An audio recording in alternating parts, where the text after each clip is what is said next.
Ერთმა დაგლოცოთ გაგეძლევთ გაგეხაროთ კვლავ სახლის დალოცვის ვთქვათ პროცესში ვართ, კვლავ ლოცავ მრევლს, ლოცავ მათ, ვინც ვაკურთხეთ დავლოცეთ, უსურვებ წარმატებას, ისინი, ვინც ჩვენ უკვე დავლოცეთ და ვაკურთხეთ, იქაც ვთქვით ქადაგება და შემდეგ ვისაც ვაკურთხებთ, იმედია იქაც ვიტყვით. რომ ეს ჩვენი ცხოვრება, რომელიც დღეს იმ ფაზაში შევიდა, რასაც მუდმივი მზადყოფნა ქვია. მზადყოფნა ქვია ხილული თუ ხილავი განსასწრებისათვის მზადყოფნა. ანუ მარხვა და ლოცვა და მარხვა ეს ის პერიოდია, როდესაც ჩვენ მეტი მღვიძარება და მეტი სულიერი სიფხიზლე გმართებს. რა თქმა უნდა, მარხვაში, რომელიც ახლა მოდის, მართებს მარხვის წინას და მარხვაშიც, როგორც სულიერი, ისე ხორციელი, ისე ემოციონალური გაძლიერება. გმართებს, რა თქმა უნდა, გმართებს გაძლიერება პირველ რიგში რწმენაში. მე გაძლიერება გმართებს იმედში, ხნეობაში, რომ ძალა გქონდეს და სულიერად ხნეთ ვიყოთ და რა თქმა უნდა სიყვარულის შედეგად. მეციერი ცხოვრება ჩვენი ამ პოსტსაბჭოთა სივრცეში დიდი ტანჯვაა. საერთოდ ხილული ბრძოლები არ გვაკლია და ამისათვის უკვე იმდენი გამოცდილება გავიარეთ ამ იმუნიტეტისთვის და ამ ლაბორატორიაში პოსტსაბჭოთა სივრცისა იმ ხელა, ასე ვთქვათ,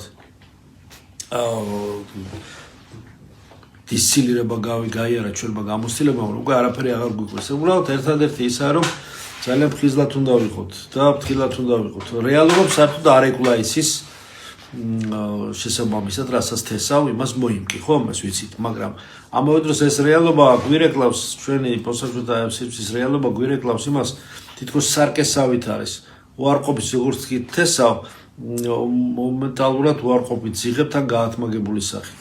მაგრამ რა თქმა უნდა, სიკეთეს უთესავ, ასევე გაასმაგებული სახით სიკეთეს იღებ და უფალი მოწყალია. გვიბრუნდება ანუ უკან. ჯოჯოხეთური მდგომარეობები სხვა არაფერი არის, თუ არა ის ნეგატიური სარკე, როდესაც სულ მუდამ უარყოფით თესავენ ერთმანეთის მიმართ, ზეცის მიმართ, სოციუმის მიმართ, საკუთარი თავის მიმართ ჯამშიც, ხო? და ამიტომ არის ამდენი ნეგატივი სტრიალებს ზოგჯერ და ესეთ მიმართულებას ზოგჯერ ქაოსურ მიმართულებას იღებს ხოლმე, არა მართვად ნეგატიური, არა მართვადი ნაკადები ზოგჯერ სულად უდანაშაულო ადამიანთან მიდის ხოლმე. მაგრამ ამისათვის არსებობს დაცვის საშუალებები, მარხვა და ლოცვა, რომ ვიღაცის ნეგატივი დაუმისამართებელი ნეგატივი, ვიღაცის დისფოკუსირებული უარყოფითი გათვალვა, ჯადო, ინვერტირება, ფსიქიური უარყოფითი ენერგია, აზრით, სიტყვით, ვერბალური წყევლისა თუ სხვა ვთქვათ დესტრუქციული ფორმულები, უარყოფითი ფორმულები, ვთქვათ ბარბაროსული, ასე ვთქვათ, მიმართვები ერთმანეთისადმი, რომლებსაც დიდი უარყოფითი ფსიქიური ენერგია აქვს და ქმედებების შედეგად ვინმესთან ესე უმიზეროდ არ მივიდეთ. ამისათვის არის დაცვა და ეს დაცვა არის ლოცვა და მარხვა, რომელიც ახლა მოდის დიდი მარხვის სახით. ამიტომ ლოცვა და მარხვა იცავს ადამიანს. ზუსტად იცავს. და აი ამ მიმართული თუ შენსკენ თუ ვიღაცის, ვთქვათ, გაგზავნილი სადღაც ნაკადი, რომ შენ უღაზროდ არ შეიწოვო და არ შეისისხორცო. არამედ პირიქით აირეკლო, რაც ცუდია და მიიღო და გადაიღო ერთმანეთისგან, რაც კარგია. ამიტომ ტანჯვა წარმოიშვება მაშინ, როცა ჩვენ ზუსტად ამ ნეგატივს, ამ წყუდიაც ვაძლევს საშუალებას ჩვენ გვმართოს. რატომ არის ამდენი უყურადღებობა, ცივსისხლიანობა, საზოგადოებაში ერთმანეთის უნდობლობა, დაუნდობლობა, სისასტიკე, სიცივე, უპატიებლობა, ბომა, შეჯიბრი, მაჩვენებლობა, სტატუსის ჩვენება ერთმანეთისადმი და ამით ამპარტავნების რეალიზაცია დემონსტრირება. რატომ არის ეს? მიზეზი ამისა ისაა, რომ მართონ ერთმანეთი. ყველა შეჯიბრება ერთმანეთს, თითქმის ყველა ეჯიბრება ერთმანეთს იმაში, რომ დომინირება, ტირანიზაცია გააკეთოს, დომინანტი იყოს, მართოს თავისი რითიც შეიძლება სხვისი მმართველი იყოს, სხვისი მანიპულაცია ჩაატაროს.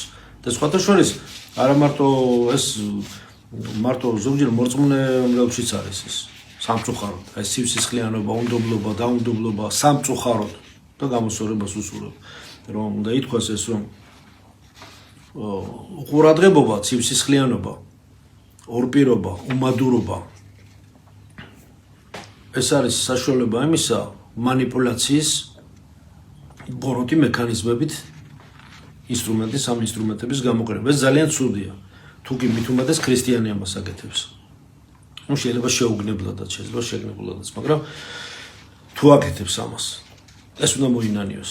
მაგრამ ტანჯვა წარმოეშვება მაშინ, როცა ჩვენ ვაძლევთ სამწუხაროდ ჩვენი სისუსტის გამო, ზოგჯერ სულგძელობის გამო, ზოგჯერ მეტი, ასე ვთქვათ, შემწყნარებლობის გადამეტებული გულჩვილობის გამო ვაძლევთ საშუალებას იმისა, რომ ამ წყდიადმა და ამ მანიპულაციამ, ცივსისხლიანობამ, ამ სისასტიკეუნდობლობამ გმართოს ჩვენ და დაგჩაგროს და სულიერად გაგვანადგროს და გაგვთელოს. ეს არ უნდა გავაკეთოთ.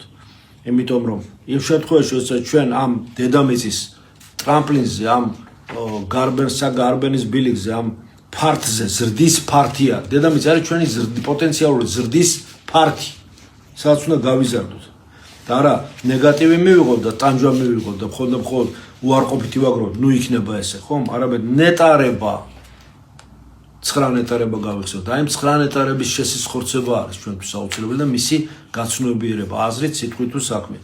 ნეტარება რა არის? თუ არა ის, თუ არა და ამაო მოლოდინებისაგან, ამაო ილუზიებისაგან ჩვენი ცნობიერების განთავისუფლება. უნდა განთავისუფლდეს ერთხელ და სამუდამოდ ამ ქიმერებისაგან ჩვენი ცნობიერება. ილუზიებისაგან, რომლებსაც ეს სოფელი როგორც მახეს გვთავაზობს, რომელიც შინაგანად გვაჯაჭვებს ამას სოფელს და რომელიც განთავისუფლდება ამ ილუზიებისაგან, ამ ცრუ მოლოდინებისაგან და შინაგანი ჯაჭვებისაგან, აი ესეთი ადამიანისთვის გზახსნილია და გაცნობიერების შედეგად მას სულ სხვა მადლი, ორმაგი მადლი, მრჩობლი მადლი ეძლევა.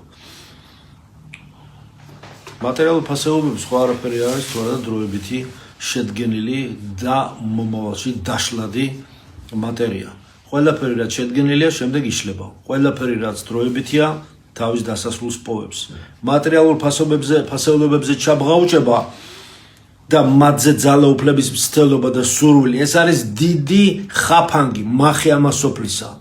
ხაფანგი ჩაბღაუჭება და მესაკუთრეობა მატერიალურ ფასეულებებზე, რაც ზედაც დღეს დაციკლულია საზოგადოების უამრავი ნაწილი, დომინირებს ეს განწყობილება, როგორც ჩაბღაუჭება მატერიალურ ფასეულებებზე, მათით სხვებზე დომინირება და მანიპულაცია მათით და მათით ვთქვათ საკუთარი ძალაუფლების დემონსტრირება ბჭყალებში. ძალაუფლება დროებითი. სოფელი ესე, როგორც გახსოვთ წმინდა იონა ღვთისმეტყველის წესს,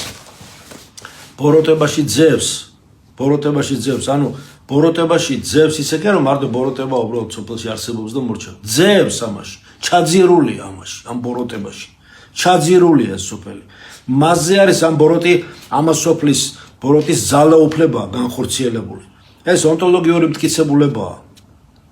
ონტოლოგიური დებულებაა და არა რაღაცა, ეს ვთქვათ, დეკლამაცია სიმბოლური.